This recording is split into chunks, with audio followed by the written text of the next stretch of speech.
Hello students, मैं हूं आपका एस के सहलोत और आज की क्लास में हम पढ़ने वाले हैं क्लास 12 का एक अच्छा टॉपिक, बहुत ही अच्छा टॉपिक है, that is combination of cells. देखिए, जिस तरीके से हमने combination of resistance, combination of capacitors किया हुआ है, पढ़ा हुआ है, सेम उसी तरीके से हम सेल्स को भी कंबाइन करते हैं ताकि उनका नेट इफेक्ट सीरीज में, पैरेलल में या मिक्स कॉम्बिनेशन में हमें क्या मिलने वाला है। तो मेन चीज ये है कि यहाँ पर हम ये देखने वाले हैं कि जब हम सेल का कॉम्बिनेशन इन तीन तरीकों से करते हैं, पहला सीरीज कॉम्बिनेशन,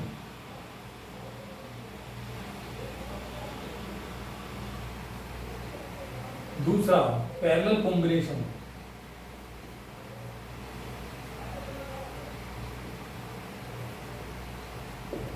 और तीसरा मिक्स्ड कॉम्बिनेशन।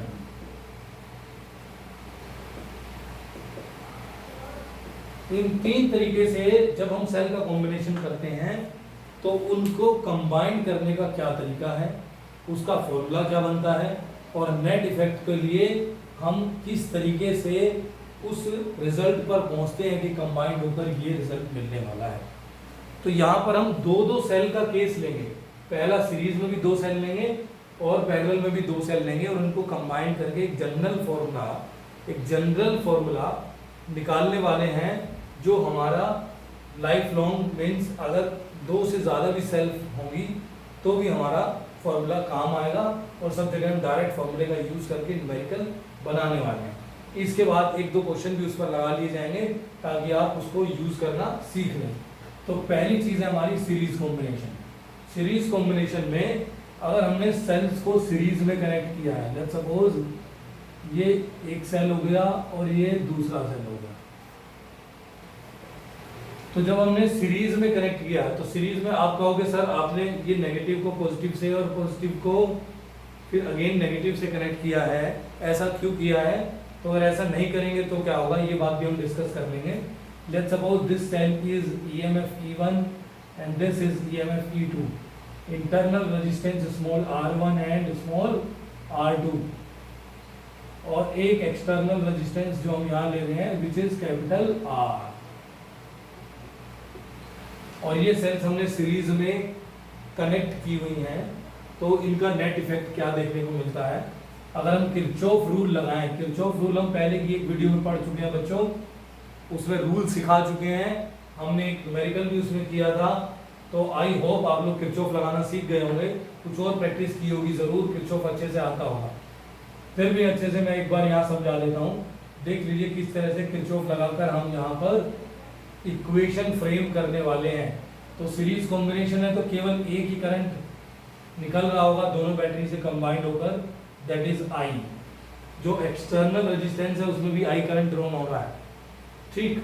तो यहाँ देखिए ध्यान से, तो ये जो हमारी रेजिस्टेंस होती हैं वो सीरीज में कनेक्ट होती हैं with respect to the external resistance, उसके साथ भी ये सीरीज में कनेक्ट होती हैं।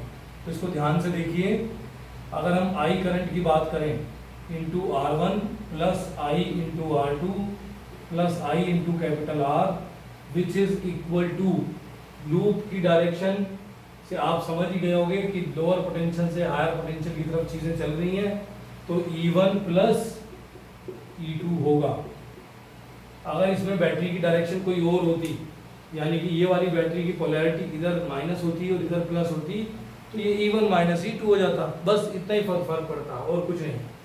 सीधे सीधे हमने इक्वेशन फ्रेम कर ली, I is equal to E1 plus E2 upon E1 plus E2 upon that is R1 plus R2 plus capital R। अब इस इक्वेशन को जनरल इक्वेशन से कंपेयर किया जाता है, जो इक्वेशन मैं यहाँ लिख दे रहा हूँ क्योंकि बार बार उसका यूज होगा, which is I is equal to E equivalent upon small r equivalent. Small r equivalent मतलब इंटरनल रेजिस्टेंस वाला स्मॉल r है ये, plus capital R, that is external resistance. तो इस फॉर्मूले का हम पैरेलल कॉम्बिनेशन में भी यूज करेंगे और यहाँ भी यूज कर रहे हैं। इसके साथ कंपैरिजन करते हैं तो जो हमारा ईएमएफ बनता है, EMF of the battery, E equivalent जो बनेगा सीरीज कॉम्बिनेशन में, वो E1 plus E2 plus up to EN तक चला जा सकता है अगर बैटरीज हमारी n सेल्स कनेक्ट हैं तो। इसी तरह से R इक्विवेलेंट, जो कि स्मॉल r की बात मैं कर रहा हूँ, वो R1 plus R2 plus up to Rn तक चल सकता है। और इस तरीके से हम नेट ईएमएफ और नेट इंटरनल रेजिस्टेंस की बात कर सकते हैं in series combination, and that is very easy. इस फॉर्मूले का यूज करके सीरीज कॉम्बिनेशन में इंटरनल रेजिस्टेंस नेट निकाली जा सकती है और नेट ईएमएफ भी निकाली जा सकती है। अब आते हैं अगले टॉपिक पर, that is parallel combination.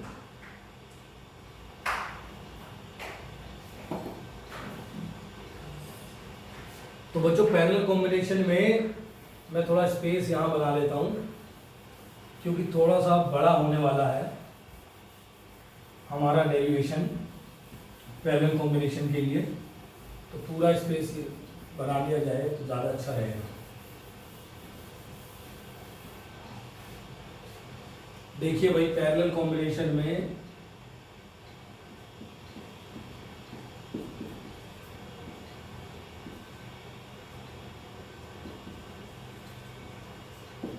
Parallel combination of sales, ये वाला पार्ट हम डिस्कस करने वाले हैं। ठीक, यानी कि अब सेल्स की जो कनेक्टिविटी है, यहां पर डायग्राम बना देते हैं।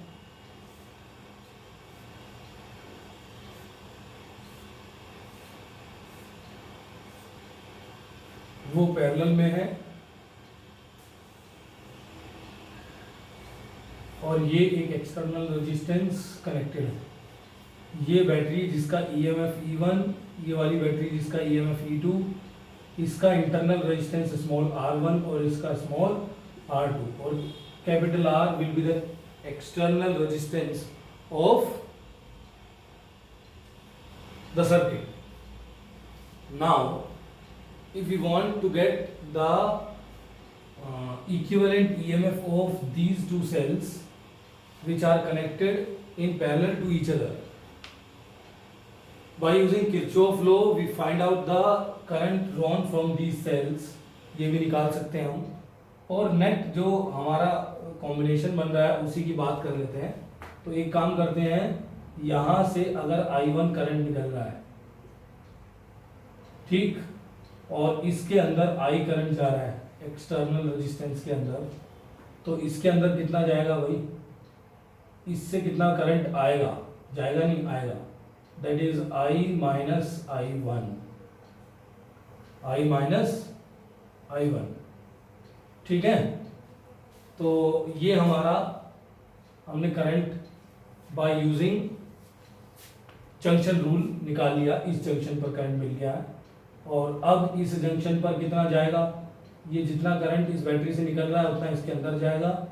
जितना करंट इस बैटरी से निकल रहा है यानी कि I1 करंट इसके अंदर, और यहाँ पर भी I करंट इस तरीके से चल रहा होगा। ठीक, अब इसमें आप लूप बना सकते हो। तो पहला लूप हम बना लेते हैं, सेकंड बैटरी से लेकर ये रहा, ये फर्स्ट लूप हो गया हमारा। और इसका यूज करें तो क्या बनेगा भाई, ध्यान से देखिए आप, that is R2, first equation जो फ्रेम होने वाली है दैट इज R2, यहाँ से मैं शुरू कर रहा हूँ, R2 into I minus I1 plus capital R into I current, and EMF क्या हो जाएगा, देखो लोअर पोटेंशियल से हायर पोटेंशियल की तरफ चल रहा है तो EMF हो गया E2। This is our equation number 1। इसको ही रीफ्रेम कर लेते हैं, कर सकते हैं जैसे कि I_R2 plus I1R2, sorry minus I1R2 plus I into R is equal to E2। This is equation number 1। Now we will take the second loop from here, बाहर से ये E2 E1 बैटरी है, तो अगर मैं E1 बैटरी की बात करूं तो ये हो जाएगी हमारी E1 बैटरी, ठीक, क्योंकि साफ दिखाई पड़ रहा है कि लोअर पोटेंशियल से हायर पोटेंशियल की तरफ जो है लूप जा रहा है हमारा। तो बस इसमें करंट देखना है, तो करंट हो गया हमारा I1 R1 plus I into R is equal to E1, that's it, nothing else. ठीक, अब हम इसमें क्या करने वाले हैं, हम इक्वेशन नंबर 2 ये हो जाती है हमारी, multiply equation 1 by R1 and equation 2 by R2 and add both of them and add both, दोनों इक्वेशंस को ऐड कर देंगे। तो यहाँ देखिए क्या बनेगा, इस पूरी इक्वेशन को अगर मैं R1 से मल्टीप्लाई करता हूँ तो ये होगा I R1 R2 minus I1 R1 R2, is that correct? बिल्कुल सही। यानी कि ये पूरी इक्वेशन मुझे किससे मल्टीप्लाई करनी है, R1 से, और ये पूरी इक्वेशन किससे मल्टीप्लाई करनी है, R2 से। तो R1 की मल्टीप्लाई इसमें हो गया तो I R1 R2, R1 का मल्टीप्लाई इसमें हो गया तो I1 R1 R2, ठीक, plus I capital R into R1 is equal to E2 R1 R1, ठीक। अब सेकेंड इक्वेशन इसमें ऐड भी तो करनी है, चलो ऐड कर लेंगे, पहले मल्टीप्लाई करके लिख लेता हूँ। इसका देखिए I1 R1 R2 plus I R R2 is equal to E2 R2। हमने मल्टीप्लाई कर लिया, अब इनको ऐड कर देते हैं। तो ऐड करेंगे तो ध्यान से देखिए, ये वाली इससे कैंसिल हो जाएगी, जो टर्म्स बनेंगी उनको मैं लिख देता हूँ। I R1 R2 plus I R common ले लिया जाए इसमें, I कैपिटल R कॉमन ले लिया, R1 प्लस R2, और यहाँ पर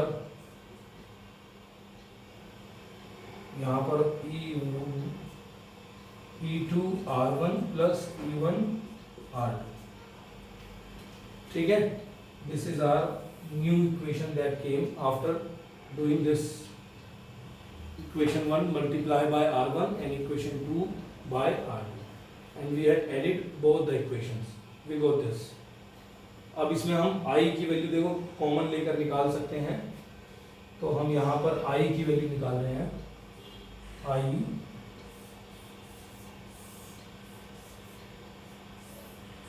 ध्यान से देखिए I की वैल्यू कैसे निकलेगी, बाकी चीजें नीचे चली जाएंगी।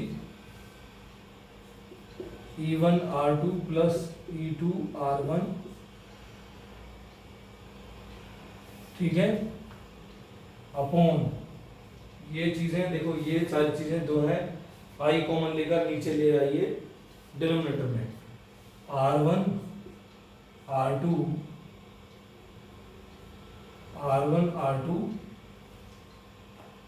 Plus capital R R1 plus R2, ठीक। अब देखो इस वाली इक्वेशन को और इस इक्वेशन को, दोनों को R1 R2 से मैं डिवाइड कर दे रहा हूँ, R1 R2 से डिवाइड कर दे रहा हूँ। तो नई जो इक्वेशन फ्रेम होकर आई, I is equal to E1 upon R1 plus E2 upon R2, यही आएगी।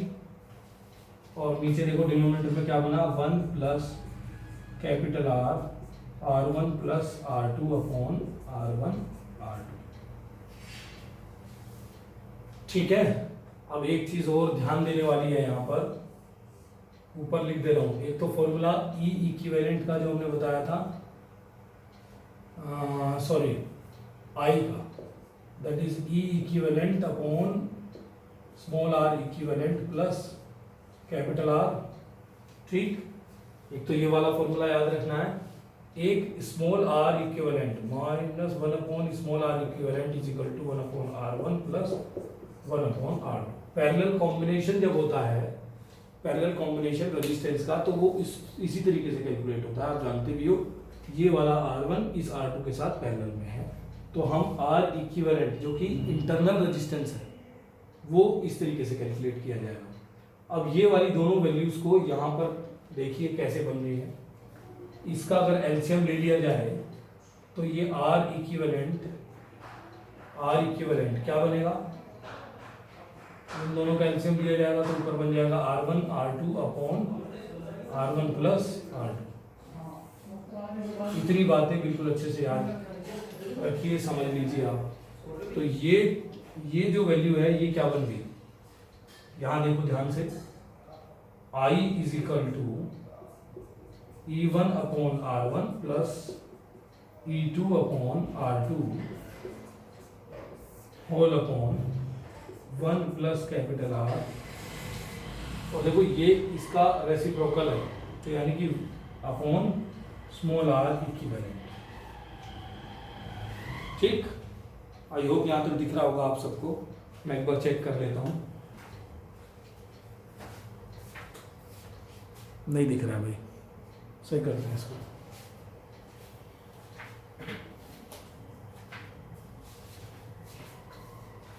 ये हमारा R upon small R equivalent नीचे आ गया। इस R के डिनोमिनेटर में है, पूरी के साथ नहीं है। ठीक, तो इसलिए मैं कह रहा था स्पेस कम पड़ जाता है, रब करनी पड़ती हैं चीज़ें। तो यहाँ तक आप जरा देखिए, इस बात को नोटिस कीजिए, फिर इसके आगे की बात कुछ और डिस्कस कर लेते हैं। ये बना R इक्विवेलेंट, यानी कि अगर मैं इस R इक्विवेलेंट को इधर ले जाता हूं, यहां थोड़ा सा रब कर लेते हैं, नोट कीजिए यहां तक। इसके बाद इधर लिख रहे हैं हम,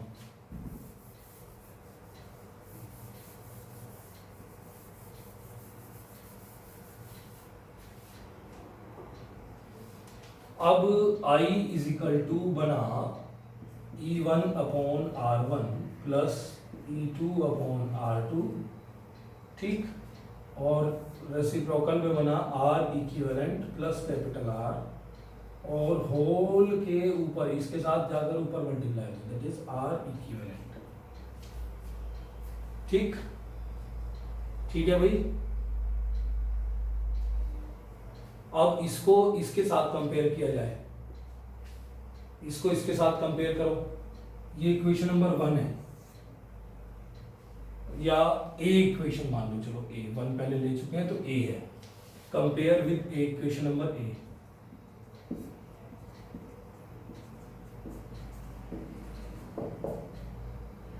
ए इक्वेशन के साथ कंपैरिजन किया गया है, तो यहां पर हो गया हमारा I is equal to E1 upon R1। ये पूरी चीज कंपेयर कर लीजिए इसके साथ, तो E equivalent is equal to E1 upon R1 plus E2 upon R2 upon small R equivalent. एक इक्वेशन तो ये फ्रेम होकर आ गई। दूसरा, यहां से आपको साफ पता चल रहा होगा, या तो ये R इक्विवेलेंट, देखो इसका रेसिप्रोकल किया ना मैंने, R इक्विवेलेंट लिखा है इसके बराबर। तो ये चीज आप यहां से या तो इसको आप पैरेलल के साथ डायरेक्ट लिख लीजिए, नहीं तो आपको इस फॉर्मूले से साफ ये बात दिख रही होगी कि R इक्विवेलेंट की वैल्यू क्या आ रही है। R इक्विवेलेंट की वैल्यू आ रही है ये। ठीक, तो R equivalent is equal to 1 upon R equivalent is equal to 1 upon R1 plus 1 upon R2। और इसके आगे भी अगर चलता है तो डैश डैश करके EN और डैश डैश करके 1/Rn की वैल्यूज के साथ इसको पुट किया जा सकता है। आई होप आप लोगों को समझ आ गया होगा जो हमने स्टेप्स फॉलो किए हैं। यहाँ जो स्टेप था उसमें हमने इक्वेशन 1 में R1 से मल्टीप्लाई किया था, इक्वेशन 2 में R2 से, फिर उनको ऐड कर दिया, ऐड करने के बाद इस तरह से फ्रेम किया, ये रहा, और इसको R1 R2 से डिवाइड कर दिया है, डिवाइड करने के बाद ये बना, उसके बाद ये स्टेप आया, इसको मैंने R इक्विवेलेंट मान लिया, ये ऊपर पहुंच गया है, और यहाँ पर फिर इसका कंपैरिजन इस इक्वेशन के साथ किया गया तो ये बन गया। ठीक, ये मेरा E equivalent upon R equivalent is equal to E1 upon R1 plus E2 upon R2 and so on, आगे की तरफ बढ़ता रहेगा। इस तरह से हमने पैरेलल कॉम्बिनेशन में EMF को ऐड कर लिया और इंटरनल रेजिस्टेंस को भी ऐड करना सीख लिया। Is that clear? I hope is that clear. मैं उम्मीद कर रहा हूँ सबको समझ आ गया होगा। स्टेप सारे मैंने साफ सुथरे तरीके से लिखे हुए हैं। अब हम मिक्स्ड कॉम्बिनेशन की बात करेंगे। मिक्स्ड कॉम्बिनेशन की बात करेंगे। मैं 1 मिनट दे देता हूं, आप इसको नोट करना चाहें तो कर लीजिए।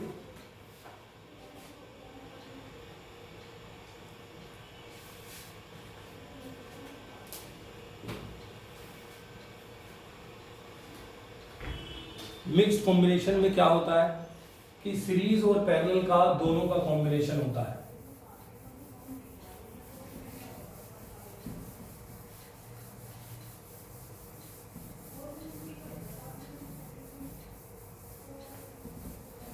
देखिए किस तरीके से होता है। एक्चुअली जो हमारे घर में बैटरी हम यूज करते हैं, जो बैटरी हम यूज करते हैं वो कॉम्बिनेशन ऑफ सेल्स ही है। जो हमारे इन्वर्टर के ऊपर बैटरी लगी हुई है वो कॉम्बिनेशन ऑफ सेल ही है। तो हमारा पर्पस क्या होता है कॉम्बिनेशन ऑफ सेल में, कि हम सेल को इस तरह से कंबाइन करें, इस तरह से उनका पैरेलल और सीरीज कॉम्बिनेशन बनाएं ताकि हमारे सर्किट में मैक्सिमम करंट हम ले सकें। ठीक, मेन पर्पस हमारा यही होता है, सीरीज और पैरेलल कॉम्बिनेशन को लिया जा सके और मैक्सिमम करंट ड्रॉन किया जा सके। अब यहां पर अगर मैं ड्रॉ करूं तो ये देखिए मिक्स्ड कॉम्बिनेशन की बात कर रहा हूं, यहां लिख भी देता हूं टॉपिक।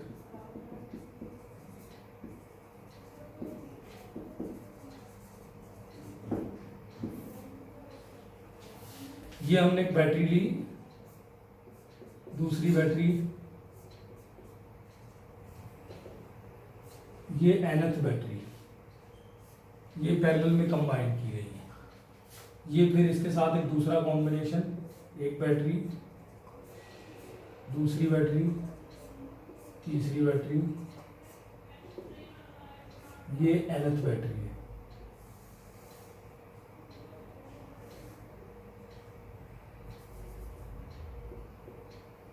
ठीक, और इनका कॉम्बिनेशन यहां पर n कॉम्बिनेशन है, n कॉम्बिनेशन, ये n है, और इस तरीके से m कॉम्बिनेशन है। ध्यान से समझना, थोड़ा ही टफ टॉपिक बनता है ये, अगर बच्चों को समझ ना आए तो बड़ी मुसीबत लगती है उनको।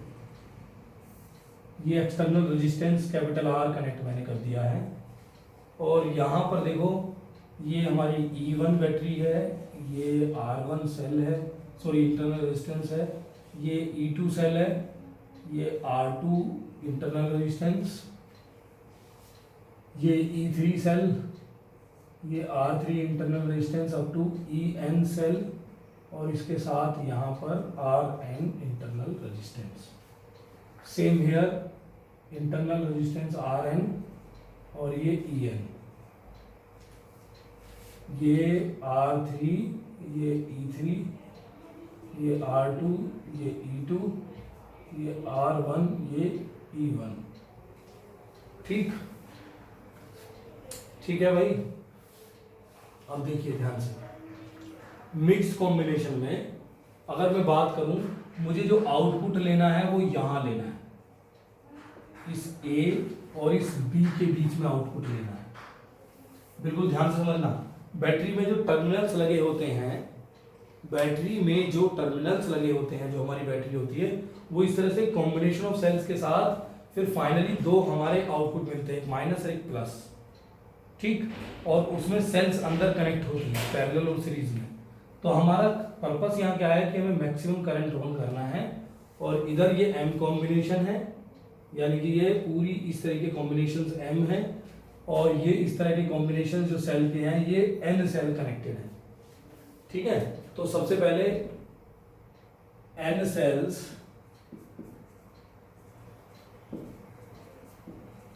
कनेक्टेड इन सीरीज, सीरीज में कनेक्ट है। तो आप यहां पर देखिए ई एन क्या होगा, चलो ई एन नहीं लिखता मैं, ई इक्विवेलेंट लिखता हूं यहां पर, ई इक्विवेलेंट, जो कि सीरीज कॉम्बिनेशन है, पूरा साफ दिख रहा है, E1 plus E2 plus E3 up to En, ये क्या होगा n into E. If all cells are identical, if all cells are identical,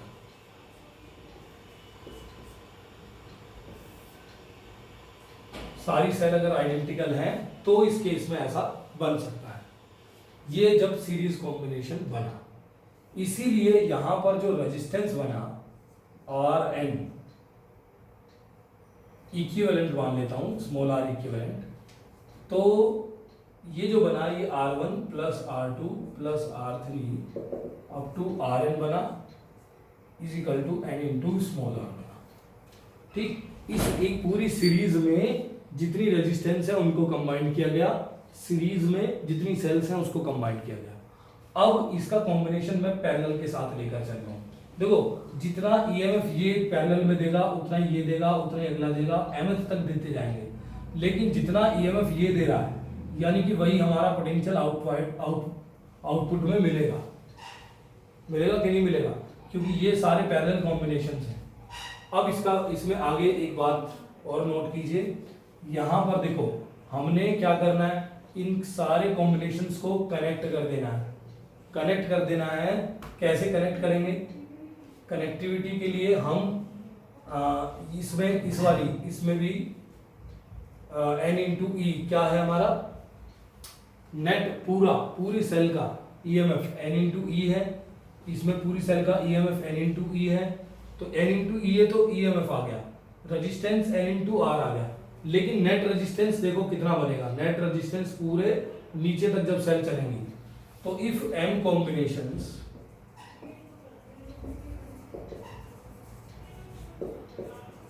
in parallel में m कॉम्बिनेशन है तो क्या होगा, तो देखिए n इंटू आर, 1 अपॉन n इंटू आर प्लस 1 अपॉन n into R up to mth value के साथ m टाइम्स ये 1 अपॉन आर इक्विवेलेंट लिख लेता हूं भाई इसको, वैसे तो 1 अपॉन आर, ये आर एन लिख लो इसको यार, चलो इसको इक्विवेलेंट लिखा है तो इसको कैपिटल आर इक्विवेलेंट लिख देते हैं। कैपिटल आर इक्विवेलेंट आ गया ये, जिसकी value I m upon n R which is equal to 1 upon R equivalent. तो R equivalent N R upon M हो गया है, एन आर अपॉन एम हो गया, ठीक है। अब ध्यान से देखो, अब वही वाला फॉर्मूला जो हमने पहले दिखा था, E equivalent sorry I is equal to E equivalent upon small R equivalent plus capital R. तो ये इंटरनल रेजिस्टेंस का इक्विवेलेंट था, लेकिन यहाँ जो हमारा सिंबल है इंटरनल रेजिस्टेंस के इक्विवेलेंट का वो कैपिटल आर इक्विवेलेंट से है। तो यहाँ पर जो नेट रेजिस्टेंस हो जाएगी यानी कि जो टोटल रेजिस्टेंस बना,